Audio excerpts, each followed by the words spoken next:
Hello and welcome to another episode of Encounter. As you know, we receive on this set different persons, different personalities, various aspects of life. And today we are receiving Dorianne Etive, who is an identity and personal branding coach. Welcome. Thank you. So first of all, Dorianne Etive, we're receiving you on this set.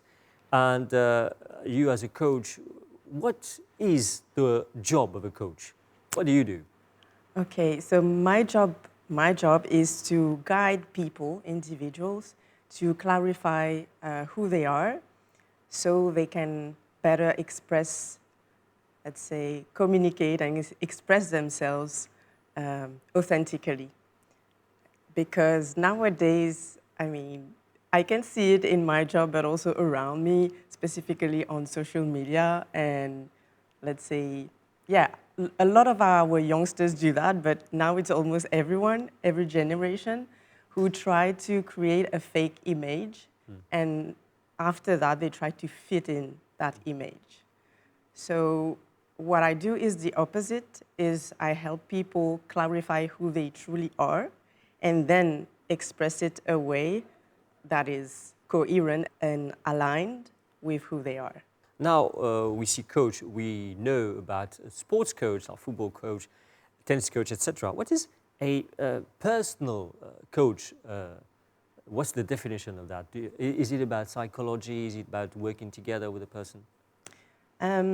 Coaching, basically, it's about guidance. There's no healing in coaching because it's the same basics of sport coaching. It's the same thing. So we guide you. For example, to make it clearer, let's say at the gym, you go to the gym and there is a coach there, and they're going to ask you if you want to gain weight or lose weight, etc.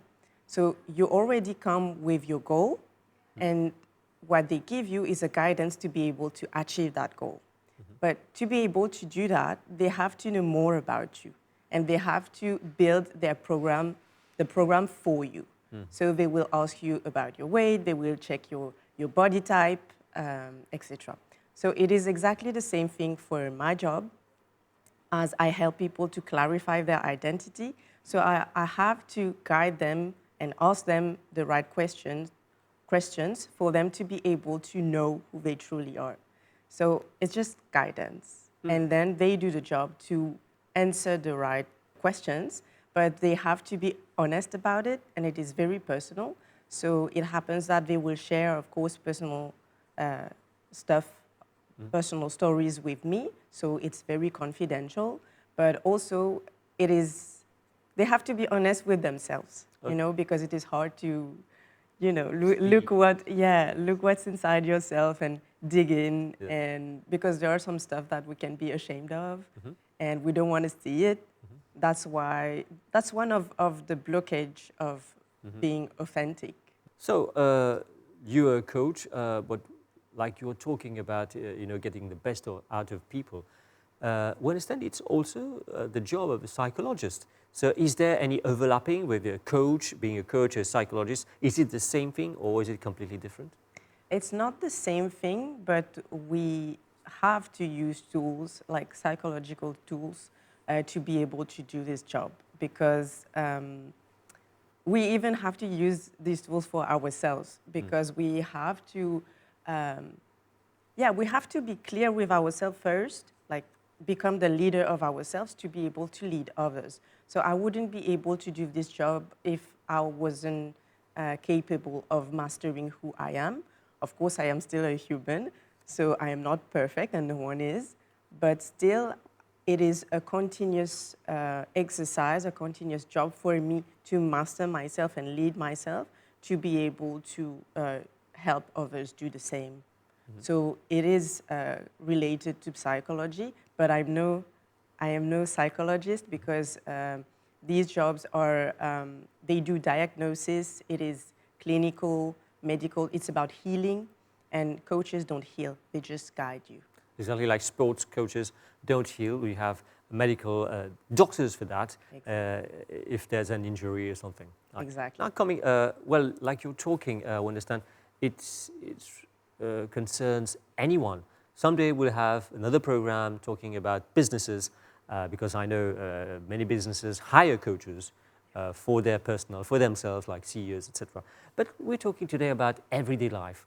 Can anyone go towards a coach and get things done, like people who work on business, students, housewives, people who are retired? So anyone, a coach goes to anyone and develops their personal personality, their branding. Yes, they do. Nowadays, a lot of people and even coaches confuse the world with by relating personal branding only with an image that you put on social media or in the public, and that is not actually connected to you. This is not personal branding. This is, I don't know, fake branding, but not personal, because it's not related to who you are. Okay. So personal branding is, I mean, you are a brand. Right now, you are in front of me, and you're wearing something, and you're presenting yourself in a certain way and communicating with me a certain way. So this is your brand. This is part of your brand. And so every day when we walk, we go, even if you're not on this TV show right now, but you're in the supermarket buying something, you still have your brand on you. So this is actually personal branding. And of course it is for everyone, because let's say that, yes, at work there will be more criteria that people will take care of and would like to see, because, I mean, that's the rules. That's what they consider is good or bad or whatever. But in different spheres of your life, there is a way you can present yourself and still be yourself and still be aligned with yourself, not faking it. But to be able to know that, you have to know who you are and also your inner system, like knowing how you work, you know, how you interpret things, how you think, how you communicate, how you speak, how you make sense of your own story, your past, your present, how you take responsibility also. Because knowing how to talk and fake a story doesn't make you responsible for owning who you really are, but it makes you responsible for faking it. So do you hold yourself accountable for that, for lying to the world and yourself? Okay. What are the consequences of that? So if we, let's say what I've noticed is that there are things we have as humans that we can consider vulnerabilities. So it's communication, so thinking, communicate, and speaking, and there's also acting. So the way you react to things, to circumstances, the way, as I said, let's say narrate your story, let's say the way you make sense of what happens to you, and how you take responsibility. If you don't put these four things together, then it doesn't make you kind of a functional human being. It doesn't make you, it doesn't turn your vulnerabilities as capabilities, developed capabilities. Because why I'm saying it's vulnerabilities, because when you're born, you don't know how to talk. Yes. You don't even have a past, Yes. first of all. You're new to the world, so you don't even have a past, so you have nothing to narrate. So it's from the time you are born and you move forward, that's when you're going to start learning how to think, to communicate, and interpret things. But no one teaches you that at school. Yes. But what you're telling us is that people, as they grow, they have their identity. Sometimes, like you said, taking the responsibility of who you are. Sometimes people, let's say, okay, they grow up and they haven't had an easy life. They are affected with the environment, their parents, friends. So there are things inside them that become obstacles for them to, you know, take out their true identity, and there are conflicts in their minds, and how to deal with that. I would say that, so there's some research I did, and this is something I feel very aligned to, is that we have two sides two dimensions that in our identity. So we have things we have inherited because when we are born, we are poof somewhere. We are not born in the void. So you come into a family, a culture, an environment, you come in something. So all these things, it's your heritage. Yes.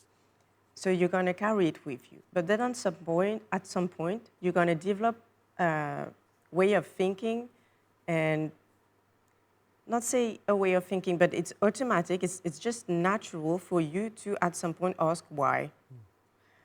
I don't know if you have children, but Yes. when they are small, didn't they ask you why? Like every time you do something, like why you do this, why you say that, Yes. why? Yes. So at some point, there is part of your identity. This is the second dimension that is ask question about all this heritage. This is what I believe where the conflicts come from, and if we don't use that identity who ask why to make sense of all this and choose what we want to carry, what we want to give up, or what we want to transform, then we are constantly in conflict. And this conflict is internal before being external. Yes. People can say whatever they want. All of them won't have the same point of view, the same opinion and everything. So it's a lost battle to base what you're going to do on others' opinion. So it is important for the people to know that that conflict starts within them, not outside. So this is what they have to solve first. And this is part of Your leading job. yourself, you know. This is your job. This is where you guide them. This is where you Yes, come. exactly. Because I had to do it for myself. Uh-huh. I am human, in case you didn't know. Of course, we can see that. Yes. So as I am a human being also, I had to do this work. And and as I told you, it is continuous. It is a lifetime work. So it is not something that we consider as a diploma, you know. We do it for a certain amount of years and then we're done. Yes. It's checked. It's a constant work on yourself. Yes. Now, just like you said, there's two types of identities, and then the conflicts, and then how do you deal with that. We talk about the concept of internal clarity then. How do you develop that or get that out of the person, the internal clarity? How do you develop that, you as a coach? I used several tools. I used also several concepts and philosophies. So starting with the fact that there are two dimensions in my identity, I will take my own case. Then I understand that I have a choice to make, a decision to take. And to be able to do that, I have to hold myself accountable because I can't make choices if I'm not responsible for them. It's going to be bad. So I have separated, first of all, the thing is that I had to look at it as a study. I'm just studying myself. So I step back and I not take anything personally. I don't judge it. So I had to search for tools to judge myself less and then look at me, my identity as a whole, as a study. So I will use, you know, like when you write, when you do an essay, you have an introduction, you have parts and summary. So it's kind of the way I do it with myself. So I look at what is heritage, what is chosen, then I do a table. There are exercises I've built, I basically created to be able to do that. I even introduced a few people to that in two workshops I did in collaboration with a leadership facilitator. And so there is a very clear way to do it that can make things easier for you to see and do that, like go through that process of clarity. But not making the things that are inside you real and tangible, it's difficult. when things are invisible, it's difficult for human beings to grasp it, right? So I use tools that you basically put on paper and you can see, and you're like, okay, I see it now. I cannot just pretend that they don't exist. They are here. So now take the responsibility to choose what you're going to do about it. And then you ask questions. Yeah. You ask questions what you're going to do, how you're going to do that, and then you write all that on paper. Yeah. Earlier, we were talking about people setting goals when working with a coach. Is it done at random, or is it there's a process behind that? Most of what I've noticed is that most of the time, the goal the person tell you is not exactly what they are looking for. They think it is that, but it's not that. What they say they want is part of the process of what they actually want. So yeah, I had to do that many times, and this is one of the things that made me realize that people are not clear. They don't have that inner clarity, actually. So yeah, and when they went through the process, they realized that, okay, I came in thinking, oh, I got it. And this is the only thing I need. And then when they came out of it, they're like, oh, there's so much work to do. That's not exactly what I wanted.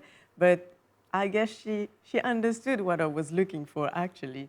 So, and also, the thing is that it has been marketed a lot to do things quickly. Yes. Like it's a superpower to be quick.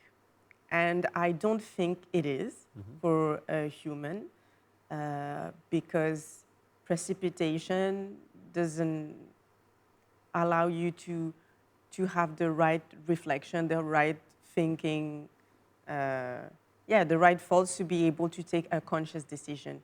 The quicker you go, the more you will have biases in your choices. So I don't think it is a human mechanism to have and a goal to achieve. I think that to trick your head into being quick, then a goal that is take a long time to achieve, you can split it in milestones. So every time you achieve one milestone, you are happy. So Dorianne, Etive, like you've talked a lot about coaching and different process and how you work with people that come to see you. And we've talked generally today, but we'll receive you for another program to talk specifically about people at work, in businesses, and why not students also they can manage all their conflicts and then find this internal clarity and move on. So thank you very much. And we'll meet you next time. So dear viewers, thank you for watching. We'll see you next time together with our guest Dorianne Etive for another episode of Encounter. Goodbye.